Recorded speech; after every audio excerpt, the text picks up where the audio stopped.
Nos tornamos religiosos, nos tornamos nominais. Não existe mais amor ao reino. O amor só existe enquanto ele não é confrontado. Mas nós, chamados de cristãos, nos tornamos as pessoas mais complicadas da terra, porque deixamos e perdemos a essência de igreja.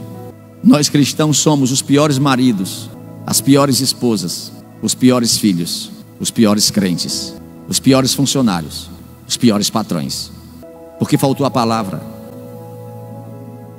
Nós nos tornamos cristãos de visibilidade, cristão de espetáculo, cristão de histerismo, cristão motivadores e motivados pelas nossas vontades próprias e não pelo arbítrio do Senhor na nossa vida. E estamos perdendo de ser igreja. Para termos a igreja cheia, precisamos fazer festa, festa, festa, campanha, campanha, campanha, porque a igreja atual é uma igreja motivada por interesse.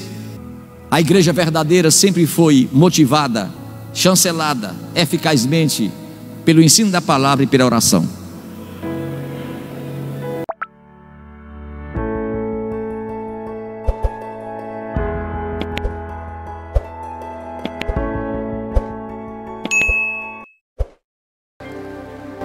Abra sua Bíblia no livro de Atos dos Apóstolos, capítulo 2.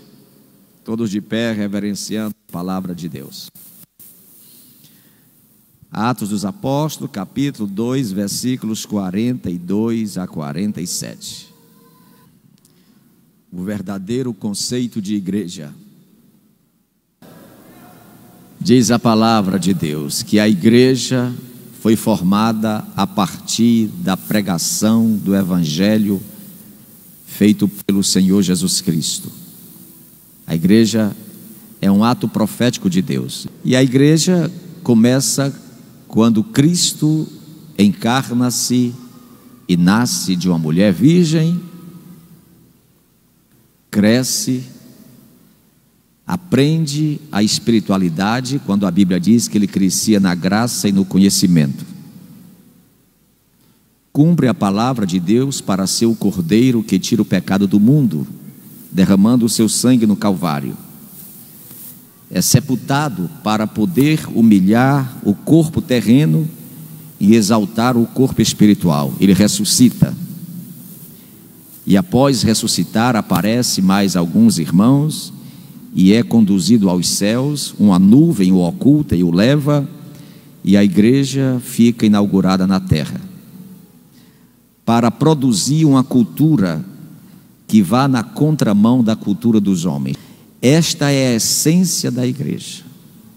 Se nós não entendermos esta verdade e sabermos trabalhar a separação desta cultura dos homens para com a cultura da espiritualidade, nós não entendemos ainda o que é o reino de Deus. E Jesus deixa os apóstolos, os discípulos, e aquela igreja que era a fogueira principal do poder de Deus, do fogo do Espírito Santo. O fogo era original, e o resultado da maturidade daquela igreja é que eles produziam está aí, ó. Primeiro, eles não abriam mão da palavra, perseveravam na palavra. Qual era a força daquela igreja? Perseverar na palavra, ensinada por aqueles homens escolhidos por Deus, através de uma palavra chamada vocação. E como eles conheciam a palavra,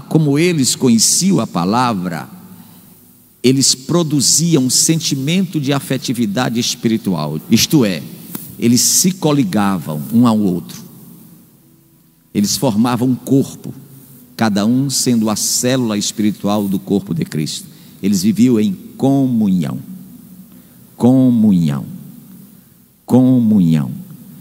koinonia, amizades, respeito, consideração. Eles não permitiam, eles não deixavam nada extra igreja, extra evangelho, quebrar a comunhão deles. E esta comunhão gerava-se unidade. E nesta unidade eles celebravam partindo o pão. Partindo o pão. Celebravam a amizade, festejando com a confiança, com respeito, de descobrir tantos que necessitavam como os que não necessitavam. Estavam todos juntos. Não havia diferença nem separação. Já que viviam em comunhão, já que sabia ou sentia a necessidade do outro a ponto de partir o pão, e aqui vem também o partir o corpo de Cristo, para se alimentar espiritualmente, eles faziam o maior exercício do cristianismo. Eles oravam. Eles oravam. Eles descobriram que obedecer a palavra sem oração e nada é a mesma coisa. Porque a oração é a lubrificação da engrenagem da espiritualidade. Então estes argumentos, ou estes sintomas, ou estas atividades, produzia naquela igreja temor em todos eles. Temor vertical de desobedecer ao Senhor. Eles obedeciam porque tinham temor, reverência. Temor para com os apóstolos, com os líderes da igreja. Lembra de Pedro, quando Ananias veio trazer uma oferta mentirosa? E quando Ananias chegou na porta do templo, disse: pastor Pedro, eu fiz um voto de vender uma propriedade e separei a parte do Senhor, está aqui. Pedro olhou e disse: o Espírito de Deus me diz que você é um mentiroso. E ele caiu por terra e morreu. Então havia temor às autoridades da igreja. E a autoridade da igreja não tinha cerimônia de repreender, porque é dada autoridade ao ministro de Deus para exortar, redarguir, repreender, porque ao pastor é dado o direito de ser responsável pelas almas do rebanho que ele está a pastorear. E quando Safira, mulher de Ananias, chegou, o corpo estava escondido, e ela disse: pastor, meu marido já veio aqui, com certeza, já foi trabalhar, e eu vim trazer a minha parte também, e quero depositar no altar do Senhor. Ele disse: mentirosa também você é. Olhe para trás. E quando ela olhou, tinha uns homens em pé, e disse: estes homens foi que levaram o corpo do seu marido mentiroso, que acabou de morrer, e você vai morrer também. E ela caiu. A igreja tinha autoridade porque vivia unida, a igreja tinha autoridade porque vivia nas orações, a igreja tinha autoridade porque estava no partir do pão, e aí a igreja tinha autoridade porque entendia a palavra de Deus e temia. E por causa do temor era fácil acontecer prodígios, milagres e sinais. Versículo 44.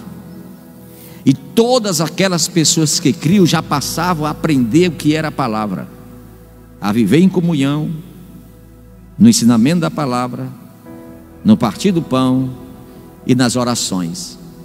E tinham tudo em comum. Tudo era em comum, a ponto de os mais favoráveis financeiramente vender suas propriedades. Eles repartiam com a igreja, de acordo, de forma organizada, com as necessidades de cada um, e perseveravam assim unânimes, dia após dia.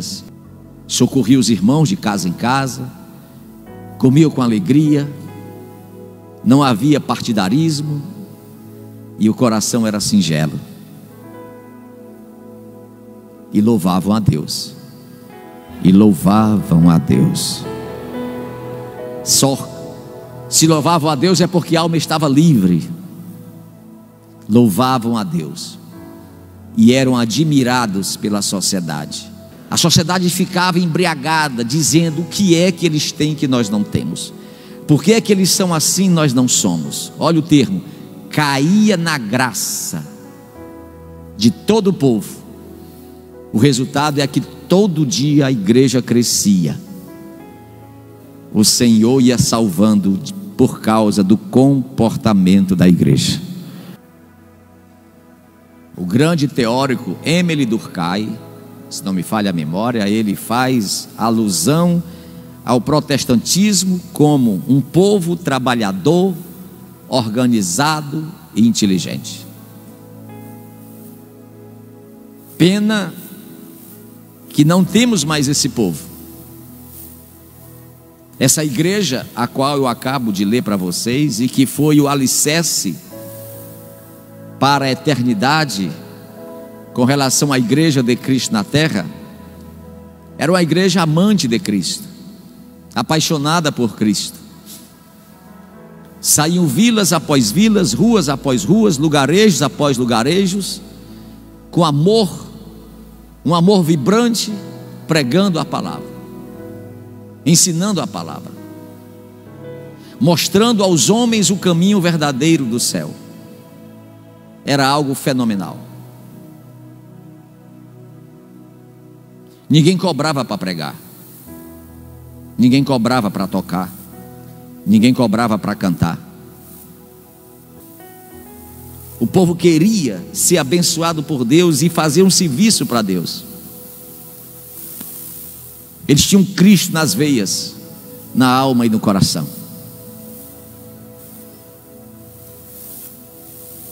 A chama daquela fogueira maravilhosa que Deus criou na terra, chamada igreja, cresceu, e quanto mais se distanciava da sua base, se tornava não original. Que a reforma há 500 anos atrás era a briga para a chama original voltar.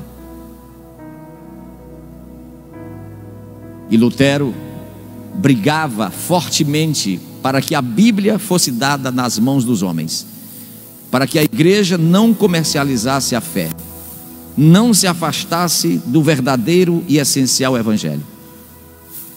E houve uma eclosão no mundo. Da igreja primitiva para a reforma foram 1500 anos. De 500 anos para cá a igreja novamente esfria. Nos tornamos religiosos,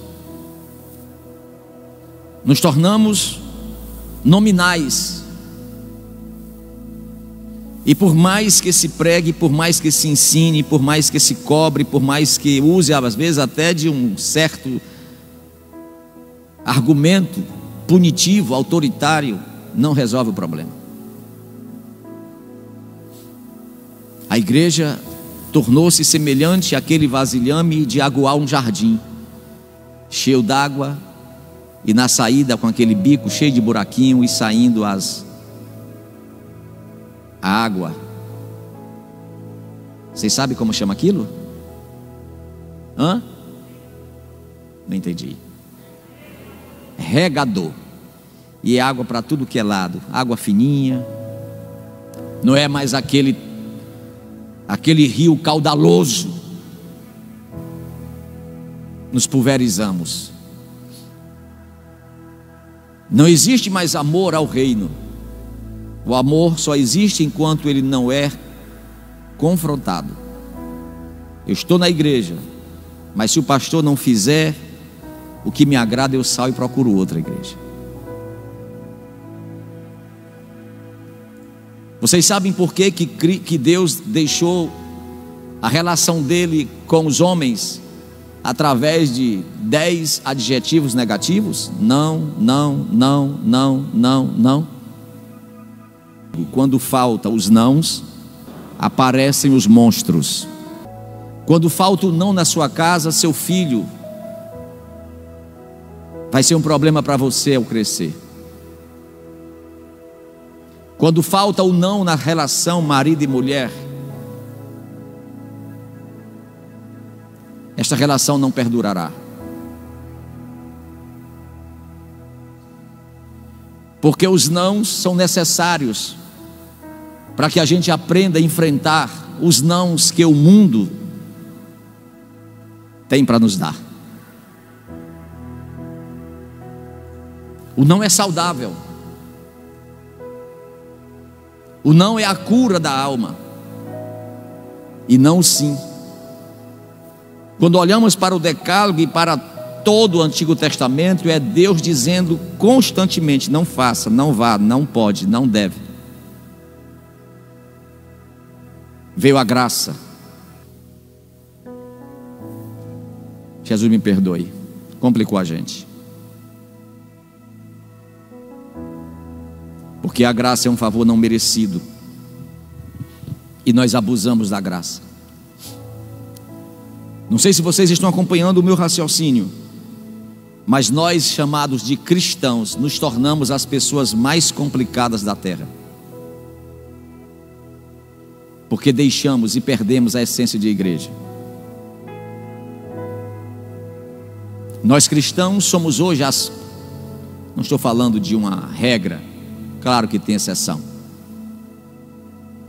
mas com a devida data vênia das exceções, nós cristãos somos os piores maridos, as piores esposas, os piores filhos, os piores crentes, os piores funcionários, os piores patrões.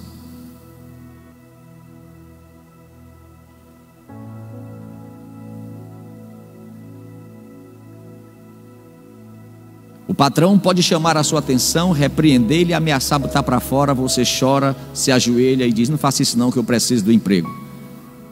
Mas se o pastor te chamar a atenção, você amaldiçoa o pastor.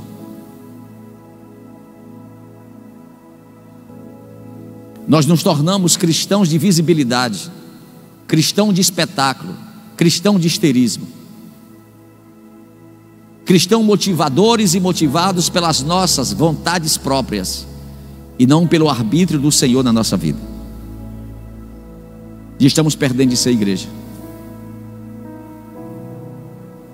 Estamos casando os nossos filhos com a moça já gritando ele.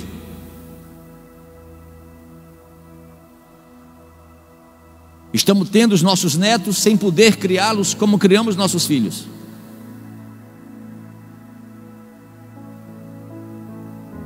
Para termos a igreja cheia, precisamos fazer festa, festa, festa, campanha, campanha, campanha, porque a igreja atual é uma igreja motivada por interesse.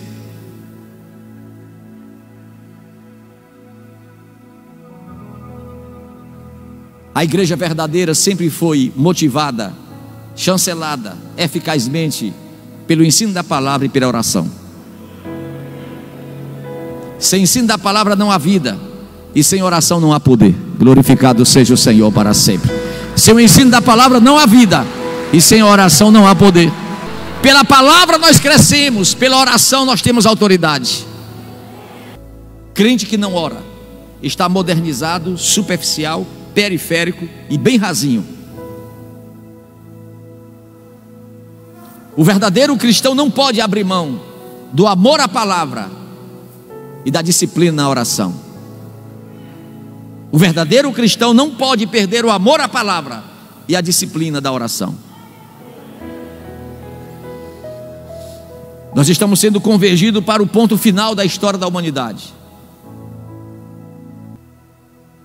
Aqueles que conhecem a palavra, que vivem a palavra e que vivem na oração e uma vida piedosa, serão chamados de ouro.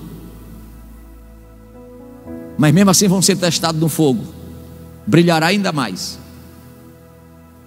Mas haverá uns que na hora do teste, diz Paulo, o fogo que será o divisor de se é cristão ou não, vai queimar a palha, a madeira, o feno, que o feno não precisa de chama para devorá-lo, basta só a quentura. Nós nos perdemos porque paramos de orar. Porque a igreja não é só pegar esse microfone e falar aqui ou discursar ou ter uma boa oratória. É saber administrar, é saber cuidar, nos mínimos detalhes. A igreja precisa que o dirigente saiba pregar, saiba orar, saiba ouvir, resolver problema. Porque se ele não tiver conhecimento da palavra nem oração, ele não vai saber resolver o problema quando surgir. E aí está acabando a igreja.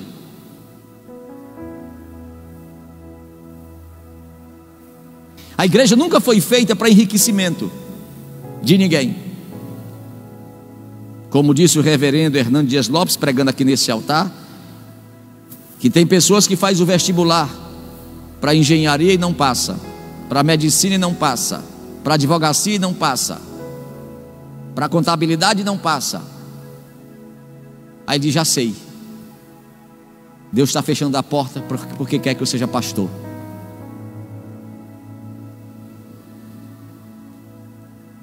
A igreja nunca foi cabide de emprego. Deus tem interesse que você seja psicólogo, médico. Você está precisando estudar, trabalhar, e não usar a igreja para bancar a sua vida particular. Está chegando o momento em que Deus vai estar fazendo isso no Brasil. Está chegando. Eu não passo num concurso, quero ser pastor. Eu sou preguiçoso, não quero trabalhar, quero ser pastor. Está chegando a hora de Deus saber quem é bode e quem é ovelha. Deus vai apertar a igreja. É profética essa palavra de hoje, mesmo que você não esteja entendendo nada. Mas guarde, porque Deus tem falado muitas coisas aqui, não só por mim, como outros pastores têm chegado aqui e têm pregado. Deus está nos convergindo, Deus está nos tangendo para um beco sem saída. Quando Deus quis salvar Israel, levantou Moisés. E a primeira coisa que Deus fez com Moisés foi enfrentar os pastores das heresias e do paganismo. Sabe quem eram eles? Os mágicos de Faraó. E Deus disse para ele: mostre para eles que eles são falsos. Eles sabem fazer milagres, mas são milagres temporários, para criar visibilidade junto a Faraó. Mas eu quero, em cima dos milagres dele, apresentar o meu milagre. O que é que você tem na mão? Cajado de pastor, joga no chão. A vara de pastor. E quando ele jogou, virou uma serpente e devorou as serpentes que os magos de Faraó tinham feito. Porque quando o milagre de Deus chega, abafa o milagre que o diabo faz. Glorificado seja o Senhor para sempre. Entenda esta verdade. E está chegando a hora. E Deus, quando quis salvar Israel, levou eles para um beco sem saída. Foi tangendo. E quando eles acordaram, estava diante do Mar Vermelho, à direita a montanha e à esquerda também. Deus está levando a igreja brasileira para o beco sem saída. Sabe para quê? Para a gente amar a palavra, para a gente voltar a orar. Não queira ter cargo no evangelho por causa do seu dízimo, porque você tem posição. A coisa mais linda que eu acho aqui nessa igreja, e que eu não vejo no Brasil afora, é que no Brasil afora, se você tem um dízimo gordo, você senta no altar. O altar é para os pastores, para os ministros de Deus, não é para quem dá dízimo alto.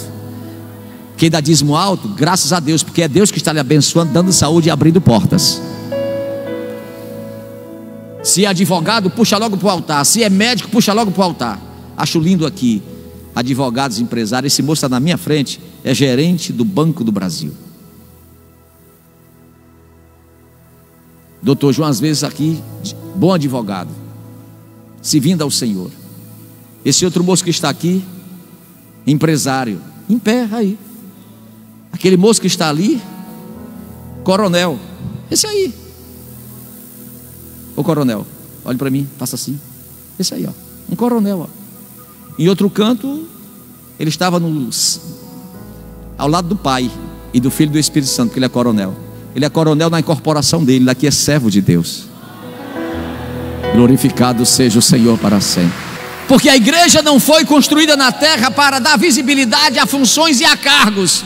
A igreja foi colocada na terra para salvar os pecadores, dos quais todos nós somos os primeiros. Mas o Senhor nos amou. Estávamos mortos no pecado e Ele nos deu vida, nos perdoou, nos modificou, nos restaurou, nos santificou, nos transformou para a glória do seu louvor, ou para o louvor da sua glória. Entenda esta verdade. Mas os cristãos só poderão entender isso se eles conhecerem a palavra e se eles orarem, porque a palavra nos eleva, nos faz crescer em graça e conhecimento, e a oração nos faz ser humilde, porque na oração a gente reconhece a grandeza, a superioridade e a sublimidade de Deus. A história do povo de Deus é repleta de personagens que receberam respostas por causa das orações. Quando aflitos, clamaram ao Senhor. A igreja vai aprender a clamar, porque a aflição está chegando. Nós não entendemos, porque nós estamos envolvidos com o mundo. Nós não estamos amando a igreja, nós estamos sendo igreja, nós não estamos. A gente nem questiona. Estamos como o sapo que foi colocado na panela com água fria e colocado no fogo, e ele cozinhou sem sentir.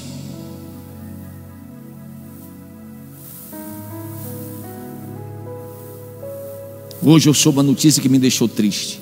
Uma autoridade me disse: pastor, o crime organizado, das drogas, facções, a corrupção está na igreja, na polícia, na justiça, na política, em todos os órgãos do Brasil.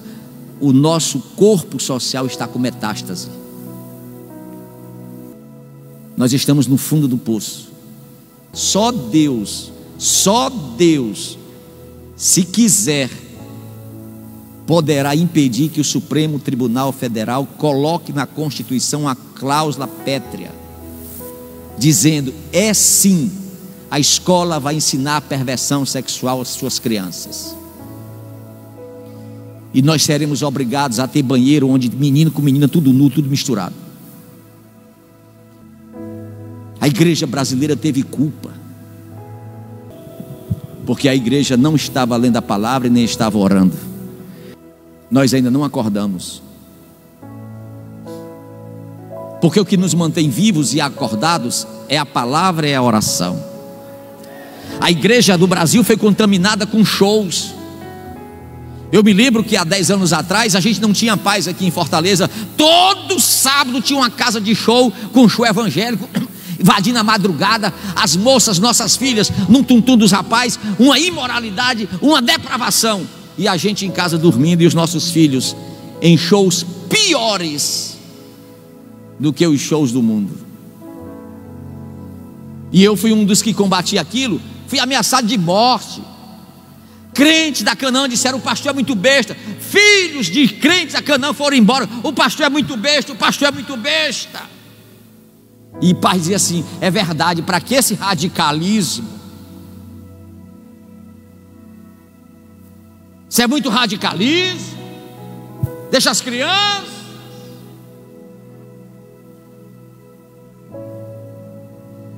Igrejas, shows, que os nossos filhos estão se prostituindo, as nossas filhas engravidando, e os meninos que as engravidam não têm responsabilidade de pai, e vem para as costas do pai e da mãe e fica cabeça baixa. Mas o pastor não era radical?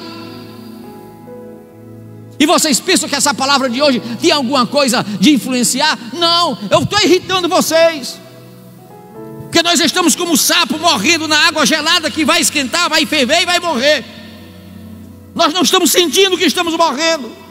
Nós estamos completamente embriagados com o poder do mundo, com a função do mundo, com a glória do mundo. E o Senhor dizendo: estou voltando. E o Senhor disse: a minha vinda será semelhante à vinda do ladrão na sua casa. A gente vai dormir, jamais imagina-se que naquela noite vai um ladrão bater na nossa porta. Jesus disse: vai ser desse jeito. Todo mundo negligente, todo mundo dormindo. Porque eu, e ele voltando, e o eu ficando. A coisa está complicada. Tem solução, pastor? Tem. Qual é a solução? Voltar à palavra e voltar à oração. Voltar à oração e voltar à palavra. Se o pastor pregar a palavra verdadeira, ele fica sozinho. Glorificado seja o Senhor para sempre. Mas isto é verdadeiro, isto é real. Põe a Bíblia no telão, Êxodo 15, 24 e 25. Êxodo capítulo 15, versículos 24 a 25. Diz assim: e o povo murmurou contra Moisés. Vocês estão vendo aí? Como esse espírito de negligência sempre está no povo. O povo brigou, murmurou contra Moisés, dizendo: olha, saindo do mundo das trevas para a luz, saindo do inferno para o céu, saindo da escravatura para o paraíso, que era do Egito para Canaã, mesmo com a proposta da salvação, olha qual era a preocupação deles: tem água não para beber? 25. Orou Moisés: Senhor, o que é que eu faço, Senhor? Deus pacientemente responde a oração de Moisés e diz: olha para o teu lado que tem uma árvore, pega um pedaço dessa madeira, lança nas águas e elas vão se tornar potáveis. E ali Deus de novo deu a palavra. De novo Deus deu a palavra. De novo Deus deu a palavra. Todo tempo, todo tempo. Imagina as igrejas que não tem palavra. É só discurso, é só curso, que agora é a nova modalidade. Curso para crescer, curso para prosperar, curso para se empregar. A igreja virou balcão de negócio. Não, a igreja é isso aí, ó. É o Senhor reorganizando, redirigindo, orientando, limpando, justificando, apagando, ensinando.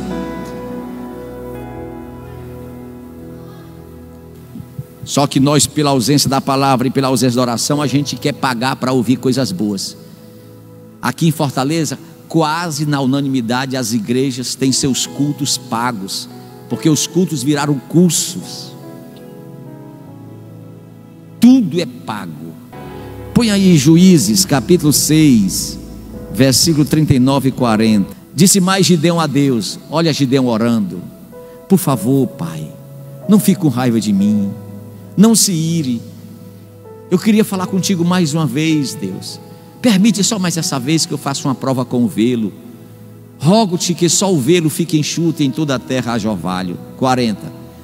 E Deus assim fez naquela noite. Porque Deus prova a gente. Diga: Deus prova a gente. Então, se você está sendo provado e mesmo assim você não recorre a Ele, tu vai morrer.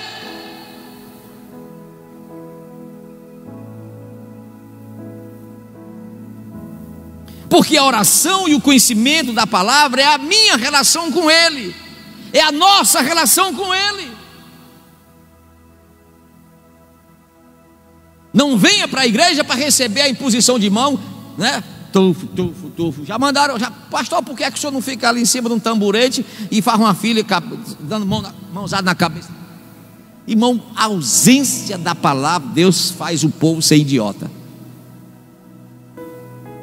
Inclusive, um dos grandes significados, escutem isso, da igreja primitiva era a relação individual de cada cristão com Deus.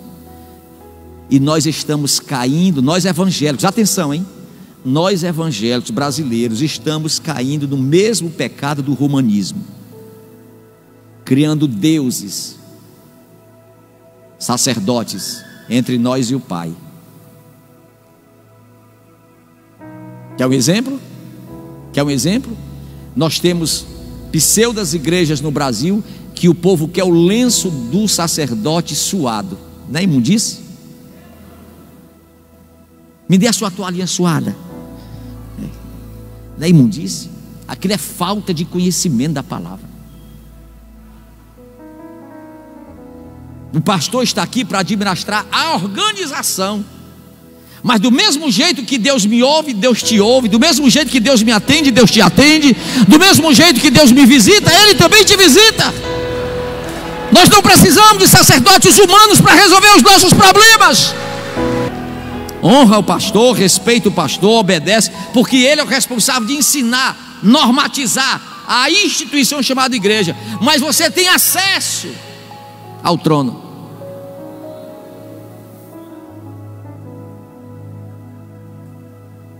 Não leve a mal dar mais uma informação a vocês. É porque o pastor é educado. Mas escute. Você trabalha, se esforça, compra um carro. Vou lá na igreja. O pastor unge um carro. Isso é barganha. Inventaram isso para você ter medo, ficar com medo de não acontecer acidente e soltar dinheiro para a instituição. O carro que você comprou foi resultado da saúde que Deus te deu e da bênção que Deus te deu. Tudo do crente é abençoado. A roupa que você usa é abençoado, a criança que você tem é abençoado. Eu vou dizer algo aqui muito mais forte ainda. Até o sexo teu e do teu marido é abençoado. Glorificado seja o Senhor para sempre. Tudo do cristão já é abençoado. Os homens inventaram porque se interpuseram entre nós e Deus. Ensina a Bíblia que a unção é para quem está doente. Cadeira não adoece, carro não adoece. Mas quebraram o evangelho, tiraram a palavra. E nós ficamos místicos. Mas Deus responde você pode ser bem fraquinho, caldo de bila. Então Deus nos converge para situações porque Ele quer ouvir você. Pare de ligar lá para casa e pare de vir correndo aqui. Eu vim aqui para o senhor orar por mim. Eu vou morrer de orar e não vai dar certo, cara. Deus está criando circunstância porque quer falar com você.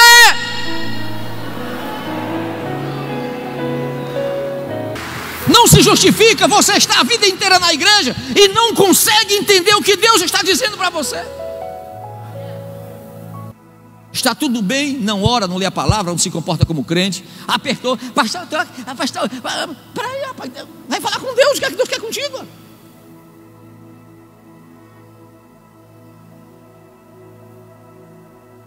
E quem entra no contexto é capaz de sofrer. Porque nós evangélicos temos essa besteira de comparar a briga do outro. Se ferra todinho. Nunca queira se acompanhar com quem está apanhando de Deus. Sai de perto. Senão as cinturãozadas batem em você. Eu já sofri demais querendo comprar a briga de gente que é Deus que está tratando. Porque nós temos essa besteira. Principalmente quem não conhece a palavra e quem não está orando. Aqui dessa igreja já saiu muita gente com raiva de mim porque Deus estava tratando uma pessoa e eu não atendi. Eu estou saindo dessa igreja, não tem amor. Irmão, isto é a prova cabal da infantilidade, da falta do conhecimento. Não sabe nem ser gente ainda, quanto mais ser crente. Irmão, ser cristão é maturidade. A salvação produz em nós maturidade, equilíbrio, intelectualidade, percepção, visão.